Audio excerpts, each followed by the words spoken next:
안녕하세요. 반갑습니다. 비트코인 뉴스 팡입니다. 2019년 11월 11일 비트코인 뉴스 전해드리도록 하겠습니다. 여러분들 도움이 되신다면 좋아요, 구독, 댓글 달아주시면 감사하겠습니다. 투자에 관련된 정보들 참고사항일 뿐이고 좋으니 아니니 투자하실 때 여러분들 스스로 꼭 판단하시고 결정하시길 바라겠습니다. 자, 금일의 세미난 또 다양한 비트코인의 소식들 전해보도록 할 건데요. 비트코인 반등이 잠깐 나왔었는데 그 반등에 대해서 다양한 또 전망들 쏟아지고 있고요. 그리고 한 애널리스트 같은 경우는 4분기 말에 골든크로스가 나올 것이다 라고 장기 강세를 전망한다 라는 전망치도 있습니다. 다양한 분석들을 같이 한번 또 살펴보도록 할게요. 우선은 첫 번째 비트코인 전망에 이제 필브라는 이 트레이드이자 암호화폐 분석가가 분석을 한 내용입니다. 지금 11월 말 또는 12월 초에 50주 및 100주 이동평균선에 골든크로스가 보일 것이다 라고 전망을 하고 있습니다. 그래서 골든크로스는 원래 이제 상승장에서 보이는 상승 전환형 패턴이라고 할 수 있고요.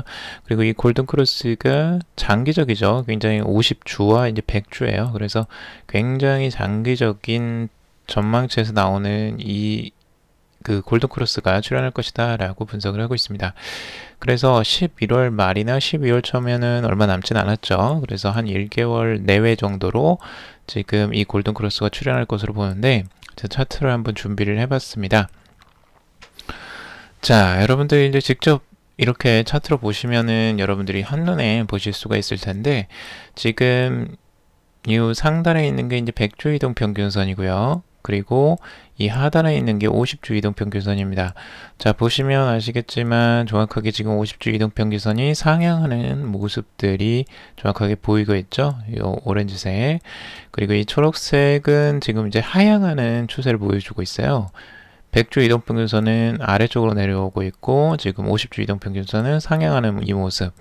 그래서 지금 곧 마주칠 가능성이 굉장히 높아 보이긴 합니다. 제가 보기에도 상단으로 지금 계속 향하고 있기 때문에 이 추세는 장기적으로 지금 한 달 내외에는 확실하게 지금 이 교차하는 흐름들이 나올 가능성이 굉장히 높아 보이는데요. 과거에도 이런 패턴이 한번 나왔었죠. 지금 2016년도 이때 지금 그 골든크로스가 한번 도출이 됐는데 그때 신기하게도 이 골든크로스가 출현하는 그 타이밍에 맞춰서 이렇게 급등하는 양상이 보였어요. 그래서 이제 그 애널리스트들 중에서는 이 2016년도 패턴하고 지금 현재 패턴이 굉장히 비슷한 유사한 형태다라고 분석을 하고 있어요. 그래서 여기에서 만약 골든크로스가 똑같이 이렇게 도출이 된다면 그때 이런 패턴이 또 나오지 않겠느냐라고 이렇게 분석을 하시는 분들도 가끔 있습니다.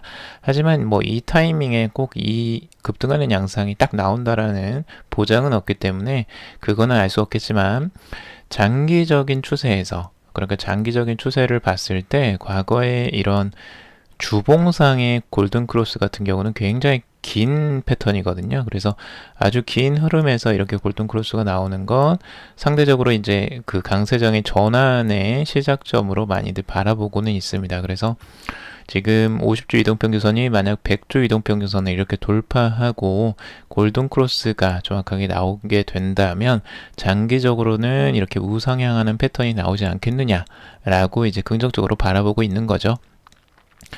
근데 이제 지금 현재 패턴을 그래서 이제 단기적으로 바라보지 않고 장기적으로 바라보는 겁니다. 그리고 여러분들 제가 이제 댓글 남겨주시는 걸 확인을 했는데, 여러분들이, 투자 패턴을 제가 하나 질문을 드렸어요. 그래서 단기, 중기, 장기적인,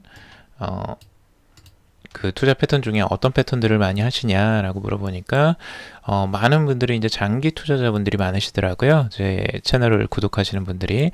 그래서 여러분들에게 좀 맞는 제가 그런 컨텐츠를 좀 드리려고 합니다. 그래서 지금은 우선 장기 투자자분들이 많으시니까 장기 투자자분들을 위한 또 그런 내용들 많이 준비를 해보도록 하겠습니다. 자, 우선은 이것도 이제 장기 투자자분들을 위한 내용 중에 하나예요. 그래서 이렇게 길게 보고 갈 수 있는 패턴이라고 볼 수 있습니다. 그래서 이런 작은 흔들림에 여러분들은 뭐 흔들리실 필요는 없을 것 같고요. 그런 분들에게는 아주 길게 보시고 길게 흐름을 보시면 뭐 여기서 흔들릴 이유는 전혀 없겠죠. 자, 그리고 두 번째는 지금 이제 암호화폐 기술 분석가이자 트레이더인 비잔틴 제너럴의 분석인데요. 이 비잔틴 제너럴의 분석도 같이 한번 살펴보도록 하겠습니다. 자, 이 비전팀 제너럴이 바라보는 건 이제 불마켓과 베어마켓의 좋은 지표인 50일, 200일 EMA 분석에 따르면 비트코인이 장기 강세 트렌드를 유지하고 있다라고 진단을 하고 있습니다. 지금 50일과 200일 EMA 사인입니다. 그래서 일봉으로 봤을 때의 흐름이고요. 지금 이 흐름들은 좀 아까 그것보다는 좀 더 빠른 형태인데 과거의 흐름을 패턴으로 보더라도 여기에서 이제 골든크로스가 도출이 되고 50 EMA선이 200 EMA선을 뚫고 올라가는 이 흐름들이 도출되고 나서 한 번도 이게 그 베어마켓에 들어서기 전까지는 데드크로스가 나온 적이 없습니다. 자, 그런데 여기서 이제 데드크로스가 한번 출현하는 그 시점에는 계속 이제 하락세가 있었고요. 똑같이 지금도 데드크로스가 나올 뻔했어요. 50 EMA선이 200 EMA선을 뚫고 내려가는 이 데드크로스가 한번 출현하면 이게 이제 과거처럼 이 베어마켓의 신호로 볼 수 있다라고 이야기를 하는 건데, 근데 여기를 다행히도 뚫지 않고 지금 위에서 상단에서 50 EMA선이 머물고 있다. 그래서 이 부분이 장기 강세 트렌드를 유지하고 있다라고 분석을 하는 겁니다.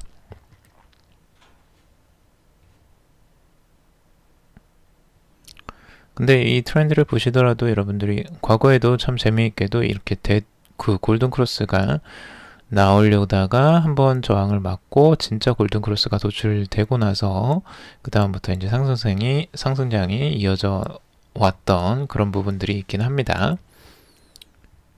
그래서 여기는 노 베어 크로스다 라고 이야기를 하고 있죠. 자, 그리고 지금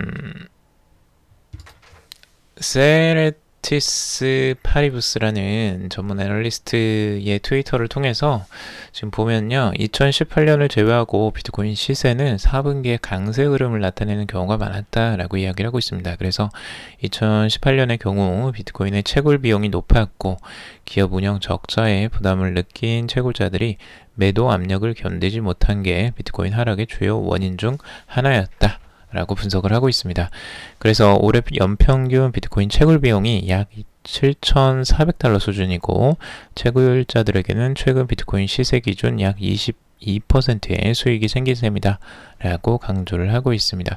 그래서 아무래도 이제 그런 채굴 비용에 대한 부담 때문에 많이 약세를 보였었고 앞으로는 이제 강세 흐름을 지금 예측하는 분석이라고 할 수 있습니다.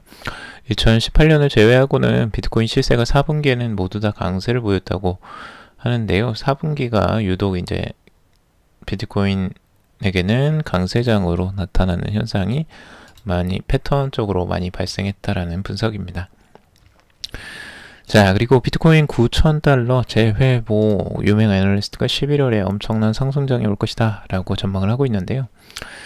우선은 이 크립토미스트의 분석입니다. 크립토미스트 같은 경우는 비트코인이 추가 하락하기 전에 단기적으로 강세를 보이며 9,200달러를 회복할 기회를 가질 것이다 라고 분석을 하고 있습니다. 단기적으로 반등이 한번 나왔어요. 그래서 다들 이 부분에 대해서 긍정적으로 생각을 하고 분석을 했는데 다시 또 지금 하락하는 흐름들이 보여지고 있습니다. 단기적으로 굉장히 변동세가 지금 큰 형태를 보여주고 있죠.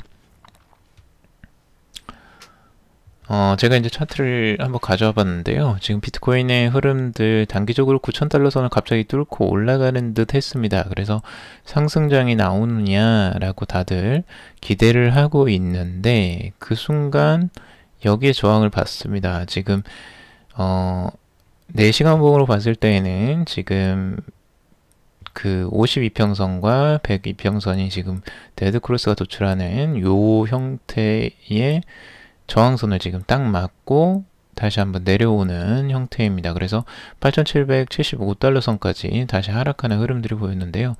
정말 변동성이 너무 왔다 갔다 해요. 요즘에는 이 변동성을 정말 예측하기 너무 힘들고 올릴 것처럼 상승을 갑자기 급등을 시키다가 또 갑자기 내립니다. 이런 식으로 너무 변동성이 크기 때문에 이 트레이더 분들은 굉장히 좀 곤란하실 것 같아요. 이런 부분 때문에. 그래서 트레이딩 하시는데 많이 주의를 요하고요.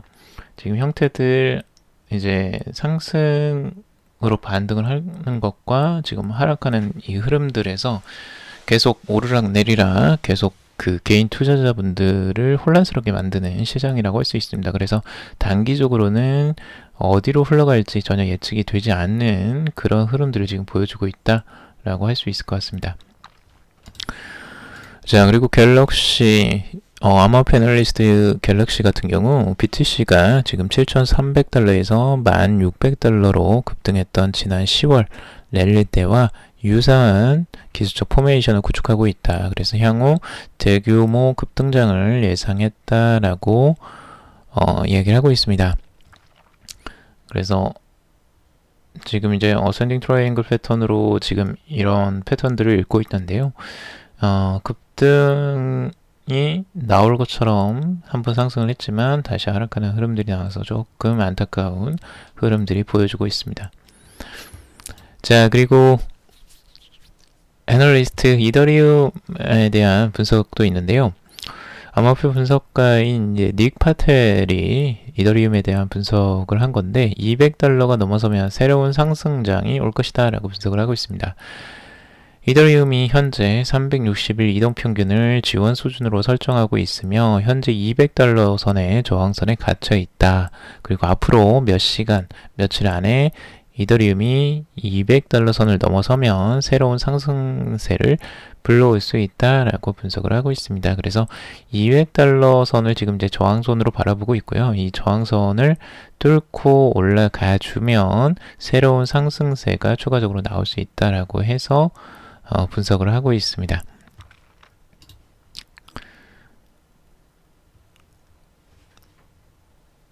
자, 그리고 비트코인 이더리움 기업 연합에 관한 건데요. 지금 EEA라고 해서 그 엔터프라이즈 이더리움 얼라이언스라는 그런 연합이 있습니다. 이 이더리움 기업 연합인데요. 여기 연합에서는 지금 그 다양한 기업들이 많이 들어가 있어요. 현재 여러분들이 그냥 말만 해도 아실 만한 기업들이 많은데 이더리움 여기 연합에는 지금 JP모건과 ING 그리고 시티은행 그리고 마이크로소프트 뭐 대형 금융사들 뿐만 아니라 IT 기업 등 전 세계 100여 개 기업들이 회원사로 참여하고 있는 굉장히 글로벌한 연합입니다. 그래서 이더리움을 주축으로 해서 지금 모인 그 연합이라고 할 수 있고요. 이 연합에 지금 새롭게 영국계 다국적 은행인 스탠다드 차타드 은행이 합류를 했다라는 소식입니다. 이에 대해 이제 스탠다드 차타드 은행은 공식 성명을 통해서 EEA와 협력하여 블록체인 기술의 연구와 금융 분야 활용을 강화할 예정이다라고 발표를 했다라고 합니다. 그래서 앞으로 이더리움의 그런 영향력도 앞으로 상대적으로 커질 것 같은데요. 지금 이더리움이 새로운 2.0 버전이 이제 출시를 앞두고 있죠. 내년에 이제 출시를 할 예정으로 나와 있는데요. 지금 비탈릭 부테린 같은 경우 이더리움 2.0 세레니티를 매우 낙관적으로 보고 있다라고 이제 발언을 했다고 합니다. 지금 이더리움의 세레니티 업그레이드는 이제 작업 증명인 포에서 스테이크 증명인 포스 방식으로 이제 전환이 되죠. 현재 이더리움 커뮤니티에서 가장 오랫동안 기다려온 네트워크 업그레이드 중에 하나이고요. 이번 이더리움의 2.0 업그레이드는 암호화폐 생태계에서 상당한 영향력을 끼칠 것으로 업계에서도 기대를 하고 있다는 겁니다. 그러나 이제 캐스퍼 컨센서스 알고리즘을 도입하게 된 변화는 현재 타임라인이 수반되는 것보다 빨리 롤아웃 될 것으로 예상을 되고 있고, 이 같은 사실을 고려할 때 커뮤니티에서 포스의 업그레이드가 순탄치만은 않다는 전망을 또 내놓기도 합니다. 그래서 지금 이제 이더리움 2.0은 이제 몇 단계를 나누어서 이제 출시가 되는데, 주요 단계들을 뭐 1단계, 2단계, 3단계로 뭐 나누는 것 같습니다. 2단계까지.